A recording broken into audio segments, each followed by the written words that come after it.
একটু লাইনটা ডিস্টার্ব ছিল। টুকু এখন কি আমার বক্তব্য রাখবো? জি জি। ও আচ্ছা, আচ্ছা, ধন্যবাদ। বিসমিল্লাহির রহমানির রহিম। 31 দফা কর্মসূচির বাস্তবায়ন উপলক্ষে আয়োজিত আজকের এই আলোচনা সভায় উপস্থিত খুলনা জেলা মহানগর, বাগেরহাট জেলা এবং সাতক্ষীরা জেলার সকল জেলা পর্যায় থেকে, উপজেলা পর্যায় থেকে, ইউনিয়ন থেকে, পৌরসভা থেকে আগত বিএনপি সহ সকল অঙ্গ সহযোগী সংগঠনের উপস্থিত নেতৃবৃন্দ, আসসালামু আলাইকুম। মঞ্চে উপস্থিত নেতৃবৃন্দ, আসসালামু আলাইকুম।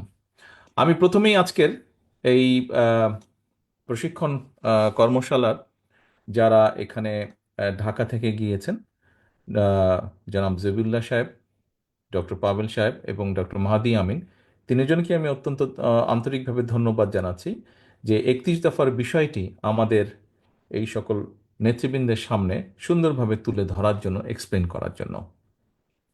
প্রিয় সহকর্মীবৃন্দ, আজকে সারাদিন আপনারা এখানে এই 31 দফা নিয়ে আলোচনা করেছেন। একটু আগে 3 জেলার দায়িত্বপ্রাপ্ত সভাপতি বৃন্দ যেই কথাটি বললেন, তার থেকে আমি যতটুকু বুঝলাম যে আপনারা সারাদিন এখানে সময় ব্যয় করেছেন। এখন প্রিয় নেতৃবৃন্দ, এই যে আপনারা যে সময় ব্যয় করেছেন, এই সময়টা আপনারা কেন ব্যয় করেছেন?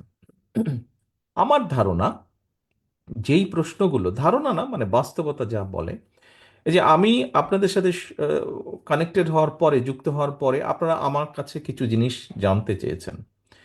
এর আগে নিশ্চয়ই ঢাকা থেকে যারা গিয়েছেন আলোচনা করার জন্য, তাদের কাছেও আপনারা জানতে চেয়েছেন। আমরা কি তাহলে ধরে নেব আপনাদের এই জানার পিছে কারণটা হচ্ছে এটাই যে আপনাদের কাছেও জনগণ জানতে চায় নিশ্চয়ই এরকম বিষয়গুলো, তাই না? এবং সেই জিজ্ঞাসাগুলো আপনারা আবার, যারা যারা সুযোগ পেয়েছেন জিজ্ঞাসা করার, তারা তারা আবার মঞ্চে যারা নেতৃবৃন্দ আছে তাদেরকে জিজ্ঞেস করেছেন। এখন নেতৃবৃন্দ, এই যে আপনাদের জিজ্ঞাসাটা যদি জনগণের জিজ্ঞাসা হয়ে থাকে, জনগণের জিজ্ঞাসা হয়ে থাকে, তাহলে জনগণ আপনাদেরকে কেন জিজ্ঞেস করছে? সেটি, জনগণ আপনাদেরকে কেন জিজ্ঞেস করছে, আমরা খুব সহজভাবে যদি চিন্তা করি, জনগণ আপনাদেরকে জিজ্ঞাসা করছে, খেয়াল করে দেখবেন, আপনাদেরকে যারা জিজ্ঞাসা করছে তারা যে সকলে বিএনপি বা ধানের শীষের ভোটার তা না। এমন অনেক লোকও আছে, এমন অনেক মানুষও আছে যারা আপনাদেরকে বিভিন্ন সময় বিভিন্ন বিষয় নিয়ে জিজ্ঞেস করেছে, 31 দফার বিষয় নিয়ে। এবং আপনি জানেন যে এই মানুষটি হয়তো ধানের শীষে ভোট দেয় না, কিন্তু তারপরেও সে আপনার কাছে জিজ্ঞেস করেছে। এরকম নিশ্চয়ই হয়েছে, আপনাদের সাথে হয়েছে না? এরকম ঘটনাও হয়েছে যে ধানের শীষে ভোট দেয়, বিএনপিকে ভোট দেয়, এরকম মানুষ যেমন জিজ্ঞাসা করেছে, তার বাইরের মানুষও জিজ্ঞেস করেছে, করেছে তো নাকি? আমার কাছে হয়েছে। আ- এরকম কি হয়েছে আপনাদের কারো কাছে? ভাই থাকলে হাত তুলেন, আমি দেখতে পাচ্ছি তো যে বিএনপি করে না, কিন্তু এরকম মানুষও আপনাদের কাছে জানতে চেয়েছে, ভাই 31 দফার মধ্যে এই নাই কেন, বা ওই নাই কেন, বা এটা সংযুক্ত করেন, বা এটা কি হবে, নিশ্চয়ই জিজ্ঞেস করেছে। তো সব ধরনের মানুষ যখন কম বেশি জিজ্ঞাসা করছে, কেন জিজ্ঞেস করছে? কারণ মানুষ কিন্তু বিশ্বাস করে যে আচ্ছা ঠিক আছে, সামনে ইনশাল্লাহ নির্বাচন হলে বিএনপির সবচেয়ে বেশি সম্ভাবনা সরকার গঠন করার, মানুষের সমর্থন নিয়ে বিএনপির সম্ভাবনা, বিএনপি নামক যে রাজনৈতিক দলটি, এই দলটির সম্ভাবনা সবচাইতে বেশি সরকার গঠন করার। এবং সরকার গঠন করলে এরাই মানুষের জন্য এবং দেশের জন্য কিছু করতে পারবে বলে মানুষের সেই আস্থা বা বিশ্বাসটা আছে। হয়তো অন্য কোনো দল যারা আছে এই মুহূর্তে মাঠে বা বাংলাদেশে, তাদেরকে হয়তো জিজ্ঞেস করতে পারে বা জিজ্ঞেস করে না অধিকাংশ ক্ষেত্রে। যেমন আরেকটি উদাহরণ দেই, এটি হয়তো কেউ কেউ একটু ভিন্নভাবে, অন্যভাবেও এটাকে তুলে ধরতে পারেন, বাট আমি সহজ চোখে যা দেখি, কোনো এলাকায় যদি আপনি যান, আপনি সাধারণ ওই এলাকার সাধারণ মানুষকে যদি জিজ্ঞেস করেন, আচ্ছা এখানে বিএনপির নেতাকে, ঠাস করে আপনাকে নামটা বলে দিবে যে আচ্ছা অমুক অমুক অমুক বিএনপির নেতা। আহ, ঠিক একইভাবে পতিত যে স্বৈরাচার, পলাতক যে স্বৈরাচার, তাদের যে দল, তাদের দলের নাম জিজ্ঞেস করলেও হয়তো বলে দিবে মানুষ। আরো অনেক রাজনৈতিক দল আছে, সেই সব রাজনৈতিক দলের কারো নাম যদি জিজ্ঞেস করেন তখন কিন্তু লোকজন একটু চিন্তা করবে, কে কে কে কে জানি এরকম চিন্তা করবে। এটা কি আপনারা একমত আমার সাথে এই ব্যাপারে? আচ্ছা, ঠিক আছে, একমত। তো এখন ঘুরে আমি ওই জায়গাটায় আসি যে কেন আপনাদেরকেই জিজ্ঞাসা করে, যখন জানে যে আপনি বিএনপির লোক, বিএনপি করেন আপনি, বিএনপির একজন নেতা বা কর্মী, যে আচ্ছা শিক্ষা নিয়ে কি করবা, স্বাস্থ্য নিয়ে কি করবা, নারীদের কর্মসংস্থান বা পুরুষদের কর্মসংস্থান, বেকার সমস্যা, এগুলো নিয়ে কি করবা, এই যে আলোচনাগুলো করে, ঘুরে ফিরে কিন্তু সব এক জায়গায়, কারণ জানে যে এই দলটি সক্ষম দেশের জন্য, মানুষের জন্য কিছু করার। এখন নেতৃবৃন্দ, তাই যদি হয়ে থাকে, আমি যেই কথাটি বললাম, হতে পারে আমি 15 বছর আগে দেশে ছিলাম, 15-16 বছর আগে দেশে ছিলাম, 15-16 বছর আগে আমি এই এই ফিলিংসটি দেখে এসেছি বা এই বিষয়টি দেখে এসেছি। এর মধ্যে এই বিষয়টি সম্পর্কে আপনাদের কাছ থেকে জেনেছি, অর্থাৎ গত কয়েক বছর ধরে আপনাদের সাথে যে আমার ইন্টারাকশন, তার মাধ্যমে জেনেছি। বাস্তবে মাঠে আপনারা আছেন। আমি যেই কথাটা এতক্ষণ আপনাদের সামনে তুলে ধরলাম, মানুষের চিন্তাধারার যে একটা সাইড আমি তুলে ধরলাম, আপনারা কি আমার সাথে মানে এই বিষয়ে কি আপনারাও একমত যে আসলেই মানুষ আমাদেরকেই জিজ্ঞেস করে, বিএনপির নেতাকর্মীকেই জিজ্ঞেস করে? এটা কি আপনারা একমত আমার সাথে? মানে আমি যেটা চিন্তা করছি এটা কি সঠিক না ভুল, এটা আমি জানতে চাইছি। আপনারা কি মনে করেন যে আমি যা বলেছি কম বেশি সঠিক বিষয়টি, যে মানুষ বিএনপির কাছে জানতে চায়? বাগেরহাটের নেতারা এখানে কি ডিফারেন্ট চিত্র বাগেরহাটে, নাকি একই রকম চিত্র কম বেশি? আচ্ছা, ঠিক আছে, ধন্যবাদ। সাতক্ষীরা নেতৃবৃন্দ, আমি যেটি বলেছি এটা কি একই রকম আচ্ছা, সাতক্ষীরাতে তো আরো জোরে সোরে হাত তুললো। এখন নেতৃবৃন্দ, আসেন তাহলে। এই যে দেখেন, আপনারা জিজ্ঞাসা করলেন, কেন জিজ্ঞাসা করলেন, যে মানুষ আপনাদের কাছে জানতে চায়, তারই রিফ্লেকশন হিসেবে আপনারা আজকে জিজ্ঞেস করলেন। মানুষ কেন জানতে চায়? মানুষ বিশ্বাস করে যে সম্ভাবনা কার বেশি আগামী দিনে দেশকে পরিচালনা করা। তো নেতৃবৃন্দ, তাই যদি হয়ে থাকে, এবং তার আরেকটি বড় প্রমাণ, আপনারা সারাটা দিন এখানে আজকে ব্যয় করেছেন, আপনি আপনার সময় ব্যয় করেছেন, আপনি যে ট্রান্সপোর্টেশনে এসেছেন সেখানে অর্থ ব্যয় করেছেন, এই যে বসে থেকে শুনেছেন তার জন্য একটা এনার্জি প্রয়োজন, এনার্জিটা ব্যয় করেছেন। তো এখন অনেকে অনেক কথা বলবে, অনেকের অনেক রকম থিওরি আছে, অনেক রকম বক্তব্য আছে, থাকাটাই স্বাভাবিক। এবং আমরা সেটা আশাও করি যে প্রত্যেকে প্রত্যেকের মনোভাব তুলে ধরবে, প্রত্যেকে প্রত্যেকের কথা বলবে। এটাই গণতন্ত্রের বিউটি, বা এটাই গণতন্ত্রের সবচেয়ে বড় বিষয়, যে প্রত্যেকে প্রত্যেকের মনোভাব। কিন্তু প্রিয় নেতৃবৃন্দ, দিন শেষে কি, দিন শেষে কিন্তু একজন বেকার জানতে চাইবে তার বেকারত্বের অভিশাপ ঘুচানোর জন্য আপনি কি পদক্ষেপ গ্রহণ করছেন বা করতে চান আপনি। একজন বাবা মা দিন শেষে জানতে চাইবে যে তার সন্তানের লেখাপড়ার ব্যাপারে আপনি বিএনপি হিসেবে, দল হিসেবে সুযোগ পেলে কি পদক্ষেপ গ্রহণ করবেন, যে তার সন্তানের লেখাপড়া সঠিকভাবে হবে, এই ব্যাপারে কি পদক্ষেপ গ্রহণ করবেন। একজন পরিবারের বাবা মা বা পারিবারিকভাবে প্রত্যেক পরিবারের সদস্য জানতে চাইবে যে তাদের জন্য, তাদের চিকিৎসার জন্য বিএনপি নামক দলটি কি ব্যবস্থা গ্রহণ করবে যদি তারা দেশ পরিচালনার সুযোগ পায়। ব্যবসায়ীরা জানতে চাইবে যে তাদের ব্যবসা যাতে তারা নির্বিঘ্নে করতে পারে, বা মানুষ যাতে নির্বিঘ্নে সমাজে চলাচল করতে পারে, তার জন্য আপনি আইন শৃঙ্খলার ব্যাপারে কি ব্যবস্থা গ্রহণ করবেন। মানুষ দেখতে চায়, মানুষ জানতে চাইবে যে আইন আদালত নিরপেক্ষভাবে কোনো রকম রাজনৈতিক হস্তক্ষেপ ছাড়া তারা তাদের কাজ করবে। এই ব্যাপারে আপনার কমিটমেন্ট কি, এইগুলো মানুষ জানতে চায়। মানুষ জানতে চায়, এই আপনাদের প্রশ্নের মাধ্যমেই এগুলো ফুটে উঠেছে। এখন আমাদের বিভিন্ন বিষয়ে বিভিন্ন থিওরি থাকতেই পারে। আমরা রাজনৈতিকভাবে কার সাথে যাব, কাকে গ্রহণ করব, কাকে গ্রহণ করব না, কার সাথে সম্পর্ক করব, কার সাথে সম্পর্ক করব না, এগুলো আমাদের ব্যাপার। এগুলা নিয়ে হয়তো মানুষ দেখবে, কিন্তু মানুষ তার দৈনন্দিন সমস্যার সমাধান, সবচেয়ে বড় একটা যেটা সমস্যা এই মুহূর্তে আছে, জিনিসের দাম বাড়ছে। নিত্য প্রয়োজনীয় জিনিস, চাল ডাল তেল নুন, এইসব জিনিসের দাম বাড়ছে। এইসব জিনিসের দাম বাড়ার ক্ষেত্রে আপনি কি পদক্ষেপ গ্রহণ করবেন? হয় জনগণের ইনকাম বাড়ানোর ব্যবস্থা করবেন, আর না হলে চেষ্টা করবেন যে কি কি চেষ্টা করবেন, কি কি পদক্ষেপ নেবেন জিনিসপত্রের দাম যাতে সহনশীল পর্যায়ে থাকে। মানুষ এইগুলো জানতে চায় এবং এইগুলো দেখতে চায়। প্রিয় সহকর্মীবৃন্দ, বাংলাদেশ জাতীয়তাবাদী দল আমাদের প্রিয় দল, যেই দলের জন্য আপনারা জীবনের বহু সময় ব্যয় করেছেন, যেই দলের জন্য আপনারা অত্যাচারিত হয়েছেন, নির্যাতিত হয়েছেন, জেল জুলুম খেটেছেন, যেই দলকে আজকে আপনারা প্রতিষ্ঠিত করে তুলেছেন, এই দলের মূল উদ্দেশ্য বা লক্ষ্যই হচ্ছে, অথবা এই দল যতবার অতীতে ছিল, যেমন এখানে একজন প্রশ্নকর্তা বলেছেন যে আমাদের বিউটি আপা উনি বলেছেন যে শহীদ জিয়া, দেশনেত্রী খালেদা জিয়া যখন সুযোগ পেয়েছেন ওনারা নারীদের জন্য কি কি পদক্ষেপ করেছেন, শিক্ষার জন্য কি করেছেন। আরেকজন বলেছেন, খুব সম্ভব মৃণাল কান্তি, উনি বোধহয় বলেছেন যে বিএনপি যখন সুযোগ পেয়েছে, এই যে বাংলাদেশে দুটো বড় সেক্টর বৈদেশিক মুদ্রা অর্জনের, একটি হচ্ছে গার্মেন্টস, আরেকটি হচ্ছে আমাদের প্রবাসী ভাইদের রেমিটেন্স, এই দুটোই কিন্তু শহীদ জিয়ার অবদান, এই দুটোই কিন্তু বিএনপির অবদান। অর্থাৎ বিএনপি এই দুটোকে শুরু করেছে, তারপরে পর্যায়ক্রমিকভাবে এগিয়েছে, কম বেশি হয়তো পরবর্তী সরকার কেউ কম করেছে, কেউ বেশি করেছে, কেউ ভালো করেছে, মন্দ করেছে, সেটা হচ্ছে অন্য ব্যাপার, বাট শুরু করেছে বিএনপি। কাজেই জনগণ জানতে চায় যে এরকম শিক্ষার ব্যাপারে, এরকম কর্মসংস্থানের ব্যাপারে যেভাবেই হোক আপনারা কি করছেন, এইগুলা করেছে, সেই জন্যই মানুষ দেখেছে, মানুষ করেছে।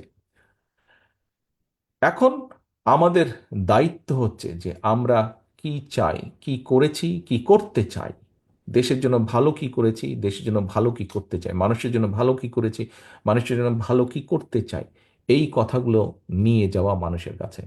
আজকে যে 31 দফার যেই কর্মসূচি বা কর্মশালাটি হলো, প্রিয় সহকর্মীবৃন্দ, এই কর্মশালাটি দেখেন ঢাকা থেকে প্রশিক্ষকরা এসেছেন, আপনাদের কাছে তুলে ধরেছেন, প্রত্যেকটা বিষয় আপনাদের কাছে তুলে ধরেছেন। এখন এইটি কি 31 দফা কি শুধু আমাদের জন্য, আমাদের দলের নেতাকর্মীর জন্য, তাই কি? 31 দফা কি শুধু আমাদের দলের নেতাকর্মীদের জন্য? তাহলে কাদের জন্য 31 দফা? 31 দফা কার জন্য? ইয়েস, দেশ এবং জনগণের জন্য। তাহলে এখানে আহ, খুব সম্ভব আয়েশা সিদ্দিকী উনি একটি বলেছিলেন মহিলাদের ব্যাপারে যে ওনারা 31 দফা মানুষের কাছে নিয়ে নিয়ে যেতে চান। আমি বলেছিলাম যে এটা তো আপনাদেরকে উদ্যোগ গ্রহণ করতে হবে। দেখুন, কেন্দ্র থেকে আমরা 31 দফার বিষয় আমাদের জেলা উপজেলা পর্যায়ের নেতৃবৃন্দ আপনাদেরকে আমরা তুলে ধরেছি, বিএনপি সহ অন্য অঙ্গ সহযোগী সংগঠনের নেতৃবৃন্দের সামনে তুলে ধরেছি।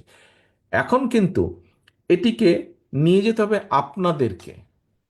আয়েশা সিদ্দিকী বলেছিলেন যে আমরা কি করবো, আমি চাই যে আপনাদেরকে উদ্যোগ গ্রহণ করতে হবে। নেতৃবৃন্দ, এই যে আমাদের দলটি, বাংলাদেশ জাতীয়তাবাদী দল, এই দলটি কিন্তু শুধু একা শহীদ জিয়া নন, শুধু একা খালেদা জিয়া নন, শুধু আমি একা নই, শুধু মির্জা ফখরুল ইসলাম আলমগীর নন, বা স্থায়ী কমিটির সদস্যরা শুধু নন। এই দলটিতে দেখেন বিগত স্বৈরাচারী সরকারের সময় আমাদের 60 লক্ষ নেতাকর্মীর নামেই তো মিথ্যে মামলা ছিল, 50 লাখের বেশি। অর্থাৎ এই দলটি, আপনারা আজকে যারা সকলে বসে আছেন তারা, এবং সমগ্র বাংলাদেশে ছড়িয়ে ছিটিয়ে থাকা লক্ষ কোটি নেতাকর্মী আছে বিএনপির, প্রতিটি গ্রামে, প্রতিটি মহল্লায়, প্রতিটি ওয়ার্ডে, প্রতিটি উপজেলায়, প্রতিটি থানায়, প্রতিটি পৌরসভায়, জেলায় লক্ষ লক্ষ নেতাকর্মী আছে। এই সকলকে নিয়ে আমাদের এই দলটি, এবং এর বাইরে বিশাল একটি জনগোষ্ঠী রয়ে গিয়েছে, বিশাল কোটি কোটি মানুষ রয়ে গেছে। আমাদেরকে তাদের কাছে যেতে হবে। তাদের কাছে শুধু আমরা এই কয়েক ব্যক্তি যেতে পারবো না, আপনারা যদি না যান আমাদের পক্ষে যাওয়া সম্ভব না। আমাদের যেতে হবে সকলকে।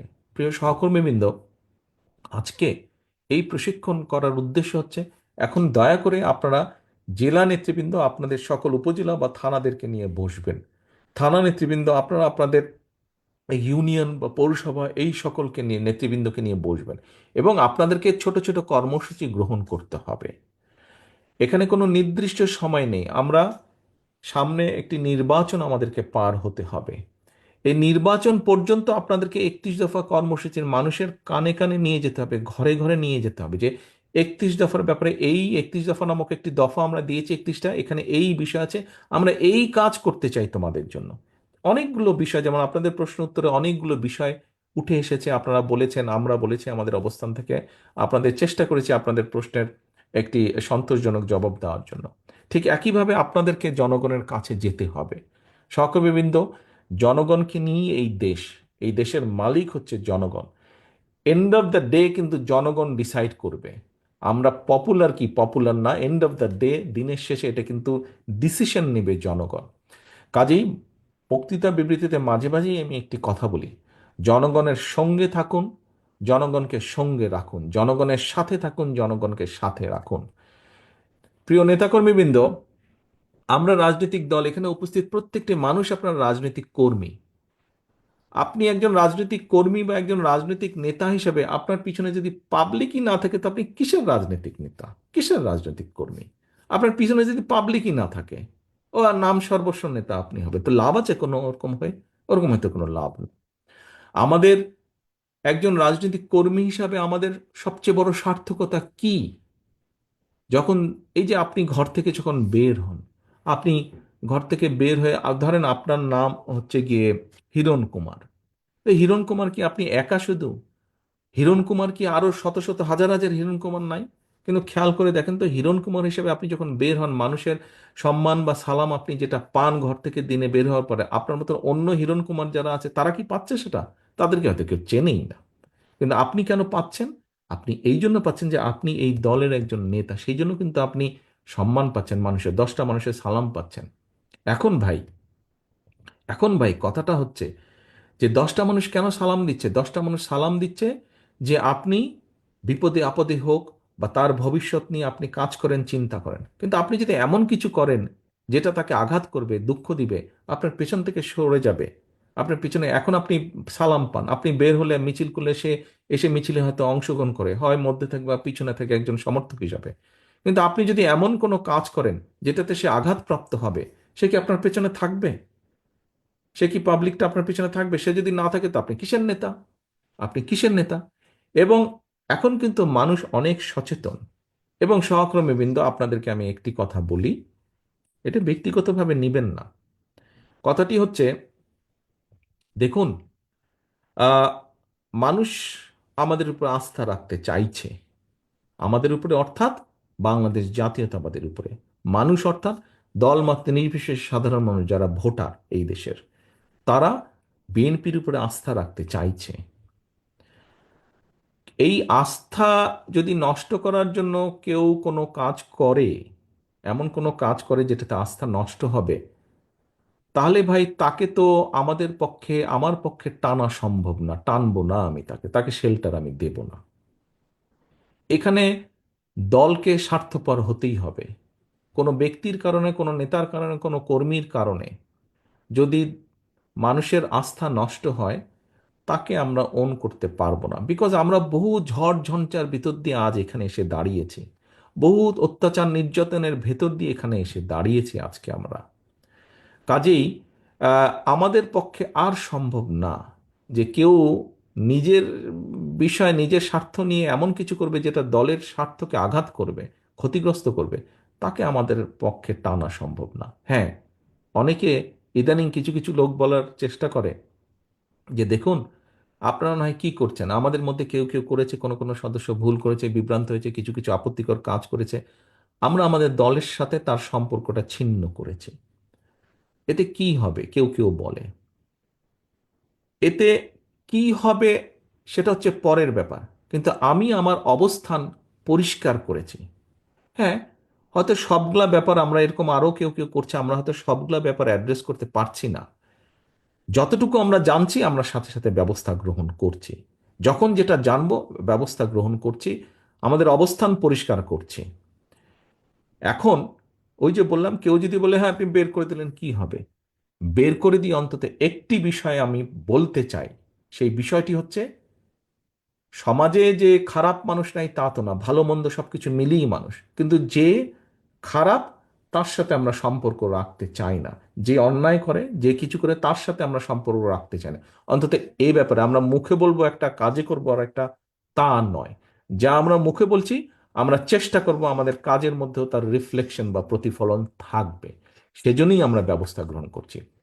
একটি রাজনৈতিক দল হিসাবে, একটি সংগঠন হিসাবে, যেটি আমরা সর্বোচ্চ করতে পারি আমরা সেটিই করছি, সেটি করার চেষ্টাই আমরা করছি, সেটি ইনশাল্লাহ আমরা করব। এখন আমরা যদি আজকে সরকারে থাকতাম, তাহলে আমরা যেটা করতে পারতাম, যারা এসব কাজ করছে দলের সাথে তাদের সম্পর্ক আমরা ছিন্ন করতাম তো অবশ্যই, একই সাথে দেশের আইন অনুযায়ী আমরা তাদের বিরুদ্ধে ব্যবস্থা গ্রহণ করতে পারতাম, কিন্তু সেই অবস্থানে এই মুহূর্তে আমরা নেই। সেই অবস্থানে এই মুহূর্তে আমরা নেই। কাজেই সেই অবস্থানে যদি ইনশাল্লাহ আমাদের যাওয়ার সুযোগ হয়, আজকে যেমন শুধু দলের সাথে সম্পর্ক ছিন্ন করছি, এর পরবর্তীতে সরকারি অবস্থানে থাকলে তখন যেহেতু আমাদের একটি সুবিধা থাকবে, অন্যায়কারী যেই হোক না কেন আমরা মুখে যেটা বলি আমরা সেটা বাস্তবায়নের চেষ্টা করব। এর কোনো নড়চড় হবে না, এর কোনো নড়চড় হবে না।